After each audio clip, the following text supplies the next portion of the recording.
Hello, everyone, and welcome back to the Burning Roar podcast. I'm Jake Scarborough, joined by someone we'll be interviewing today, and a little bit of a different one, Tyler Severa, one of the drivers of Elliott Sadler Esports. How you doing today, Tyler?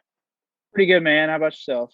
I'm doing good as well. So, as I say, this is a little different type of an interview. That being because every driver we've interviewed so far has been, from NASCAR or something along the lines of that. But iRacing, that's one that a lot of people still are trying to understand. Obviously, when COVID happened, we saw a lot of the drivers switch to that for broadcasting, stuff like that. Yep. So, if you would mind, as like an insider source, explaining what is it iRacing really does?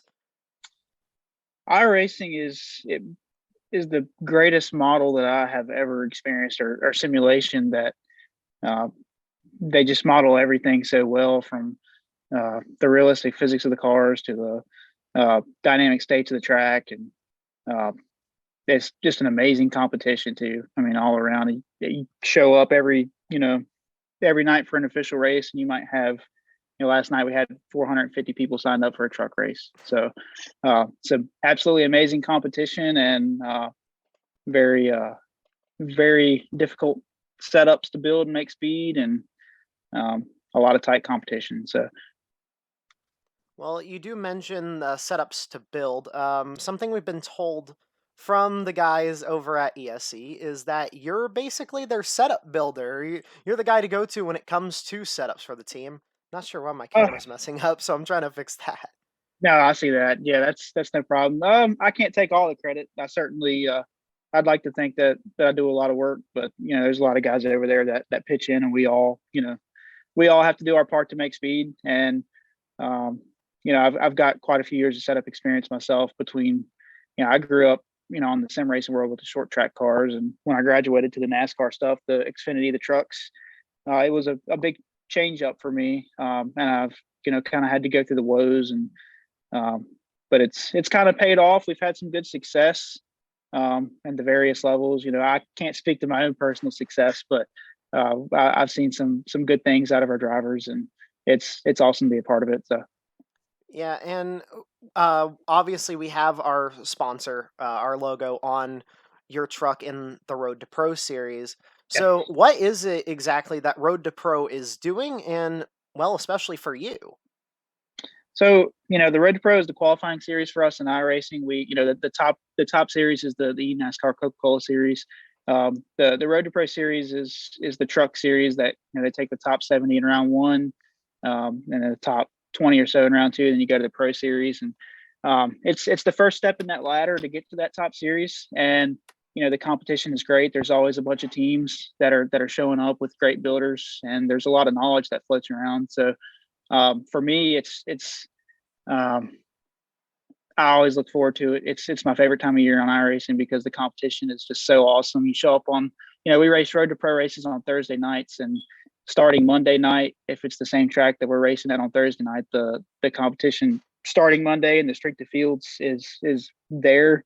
There's hundreds of people signing up for these races, and you're guaranteed to have a lot of great people to race around.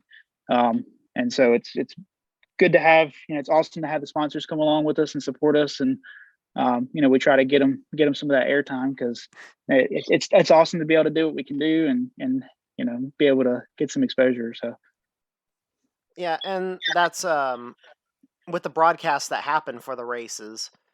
You see a lot of these guys doing the same thing. You're not the only person on your team, as you mentioned. right. What is it from your perspective of what the team's doing, and with your role, helping everyone out? And you said you're not the only one doing that, but what is it really that you get to see these guys go forward and do?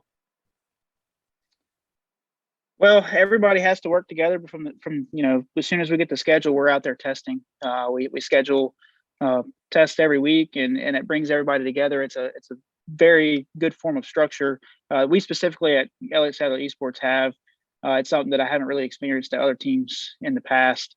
And there's the upper level teams in eNASCAR. Everybody has that structure, and you have to be competitive. And seeing everybody, from the builders to the drivers come in and give input, and everybody working throughout the week. just as an example, we're racing out at Atlanta this Thursday, and we were running last night in the strength of field races on Monday night. And the builders we pulled together and been testing the last couple of weeks, and we, come last night, show up with a good car, but we have to work through the week to get better because everybody around you is going to get better. So seeing everybody work together and come in and keep that structure, and we don't just have drivers and builders, we have spotters, we have crew members, and we have people that are working strategy, and because everything's always changing. So it's a total team effort, and seeing a big group of people with a common passion of racing and being able to get online and do it, it's pretty awesome to see. It's Yeah. awesome to be a part of, so that we can even do it. So Yeah, and you mentioned that even just like a team that's gonna show up at the racetracks in real life, compared to a sim, there are people that don't realize there are a lot of people that go into this, even on a sim, as you mentioned. Spotters. There are people that make just setups, a yep, whole crew. yep. So with that, how do you feel about the people that just kind of look at iRacing and sim racing as a whole and kind of just like, that's not the real deal. That's not going to go places. But we've seen, actual people move up from iRacing up the ladder in real life. Yeah, I mean, for those people, I think the biggest thing is just getting them exposure to it. And I have a lot of people in my family that don't know exactly what it's about till they come and see it. And then when they come and see it, and they're like, okay, there's a lot to this. My fiance's father actually, he's part of the road course racing world in real life, and he brought some of his buddies over when they were going to Watkins Glen to learn the track, and they sat in the sim and hey, helped them learn the track. So seeing that exposure, and I got some real life seat time this year at VIR and a GT3, and being able to learn the track on the sim, just and how well it applied directly over to the actual track is just amazing.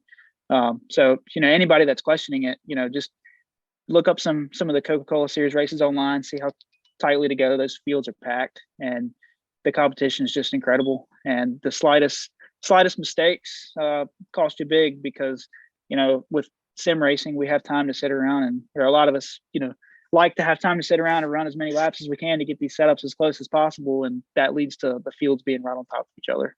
So Yeah, and you mentioned a lot of time to work with, and you kind of hesitated on that because we were told by Seth it is crazy how you balance your life out on a personable level because your everyday job, you are a police officer, then you come right. home, Yep. you do all this on iRacing. So how hard is it to kind of balance all those together? It's extremely hard, and I'm very thankful that Seth and everybody at ESC is understanding of that, because when I first become a part of them, I wasn't a homeowner, and I wasn't engaged yet, so I was able to spend a lot more time. But now I own a house and a couple of houses, and getting ready to get married next month. So yeah, they've worked really well with me and letting me balance my time out. I had to take a little bit of a hiatus over the winter break, but them guys get you back motivated. Road to Pro comes back around, and just got to find time for family and all your household chores. But when it's time to sit in the seat and make things go fast. So Yeah. And, as we've seen with, drivers like Raja Karuth, for example, I was talking to you about him before we started recording, but he's one of the guys that's currently up in the top 3 series of NASCAR. He's got that background. Same with William Byron. They all started on a computer, end quote. And right. do you think you could be one of those people that, maybe moves up the ladder in terms of the top 3 series or something like that? I mean, I would absolutely love to. I don't know if it'll ever be, in the cards for me, but if I ever got the opportunity, I'd love to. Like I said, I was able to sit in the GT3, over the past couple months, and I never grew up road racing. I was always able track guy, and just being able to do that was awesome for me. And I hope that I can have more opportunities for that in the future. But um, I'd love to think that I could do it. I know that several other people before me have done it, and you know that's all the proof right there that anybody needs, that this thing, sim racing, this simulated racing thing works. So Yeah. And something Seth tells us is when you started out, you were the short track guy, and then you've come to adapt to more things, obviously with Road to Pro being a big thing for that. Um, how hard was it to kind of adapt from short tracks on there to, moving up, racing with more competitive people in yeah. the eyes of most? Well, that was very hard for me. I started out with the short track stuff. I ran it for years. I was a good builder on the short track level, and I got to the point where I was able to compete with the top of the top guys on that level. But the problem is, and I explain this to people, I've explained it to people in the past, is there's a lot less of those top tier guys at that level. I mean, there's a lot, but you don't get them every race. And the distance of the races and stuff when you don't have cautions, or maybe it's 90 laps or something on a short track, it just doesn't compare to when you have to play into pit strategy and different things you do on your pit stops, and making speed with terrible aero push or whatever it may be. And when you're running a full length race and the track is changing in different ways, it's very, very different. And it took me, when I was short track racing, I would try a couple of road to pro races here and there, and I was literally the last car, the slowest car on track in top split every time I would run. And it was embarrassing, and it was frustrating, and it made me question for a bit if I could actually do it. And then when I finally got some guys around me at ESE to help kind of guide me to, things that I didn't know, and it's been a turning point for me, really. Yeah. So And that team atmosphere has, as you mentioned, kind of helped you out. yeah. Um, people mention their goals in the long term effect. So with it being right now, you said you were in top split last year for Road to Pro. Is the end goal to get to the Coca-Cola series, or is it further than that? Right now, my goal would be the Coke Series, because the real life windows haven't really opened for me.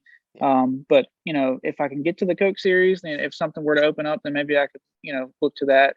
I'm kind of in a point in my life where it's either now or it's going to get a lot harder to get to that point and put the time in, because of all my real life commitments. And so my it's more of a, I say a medium term goal, but get to the pro series this year. That'd be an accomplishment for me. And then from there, try to get to the Coke Series and just keep reassessing and try to get back to the Coke Series, because once you're there, you're not guaranteed to stay. We've seen, being a couple of years at ESC, we've had drivers get there and have drivers that go back to pro. So it's very tough.